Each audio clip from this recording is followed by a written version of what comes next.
by Iran. Hamas executed a sophisticated military deception campaign in support of the October 7th attacks, which contributed to the lack of Israeli preparedness for the attack. This deception effort was likely explicitly designed to exploit pre-existing Israeli biases toward believing Israel had deterred Hamas. The U.S. military defines military deception as actions taken to deliberately mislead adversary decision-makers to contribute to the accomplishment of the mission. The New York Times reported that Hamas deliberately avoided major engagements with Israel from 2021 to 2023 and conserved ammunition as a part of a deception campaign that would give the impression that Israeli military might have deterred Hamas. Top Israeli officials, including the Prime Minister, believed that Israel had deterred Hamas. Hamas' decision to purposefully give the impression it was deterred would have reinforced these biases.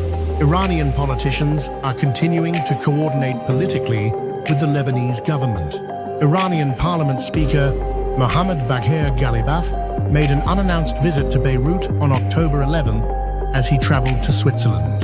Ghalibaf told reporters in Beirut that he changed his travel plans to convey a message of support from Supreme Leader Ali Khamenei to the Lebanese people and government. Ghalibaf discussed Iranian efforts to secure a ceasefire that would end Israeli operations in Lebanon and the Gaza Strip during a meeting with Lebanese caretaker Prime Minister Najib Mikati. Mikati emphasized the Lebanese government's commitment to implementing UN Resolution 1701 and strengthening the Lebanese armed forces' presence in southern Lebanon. This UN resolution, which ended the 2006 Lebanon war, requires Hezbollah forces to remain north of the Litani River. Ghalibaf expressed further support for the Lebanese government and people in a joint press conference with Lebanese Parliament Speaker Nabi Berri. Ghalibaf is the second Iranian politician to visit Beirut since the start of Israeli ground operations in Lebanon, following the October 4th visit of Foreign Affairs Minister Abbas Araghchi. Iranian Parliament Speaker Mohammad Bagher Ghalibaf's visit to Beirut also likely seeks to message Iranian commitment to its supporters and partners in Lebanon, including Lebanese Hezbollah, given that Iranian military operations have not deterred or disrupted Israeli operations in Lebanon. Ghalibaf visited areas recently targeted in Israeli airstrikes in central and southern Beirut and expressed sympathy to the families affected by the strikes. Ghalibaf stated that Iran will help rebuild central and southern Beirut. Ghalibaf also met with unspecified heads of Palestinian parties at the Iranian embassy in Beirut. Ghalibaf vowed to convey the message of the Palestinian and Lebanese people as he left Beirut to attend the Inter-Parliamentary Union meeting in Geneva, Switzerland.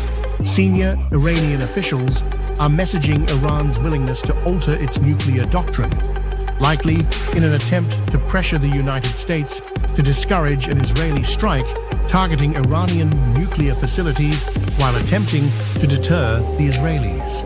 A senior political advisor to Supreme Leader Ali Khamenei, Brigadier General Rasul Sana'i Rad, indicated in a recent interview on October 9th that Iran may reconsider its nuclear doctrine if Israel targets Iranian nuclear facilities. Certain factions within the Iranian regime have recently voiced support for changing Iran's nuclear doctrine. These statements and actions in support of changing the doctrine are likely aimed both at the United States and Israel. The recent statements and actions in support of changing the doctrine, which include a call by 39 Iranian parliamentarians to revise Iranian defense doctrine to allow for an enhanced nuclear capacity, are the latest in a series of statements since May 2024 that suggest at least some elements within the regime are agitating against the current nuclear policy. Iranian Supreme Leader Ali Khamenei set the current policy in 2003 when he issued a fatwa against nuclear weapons.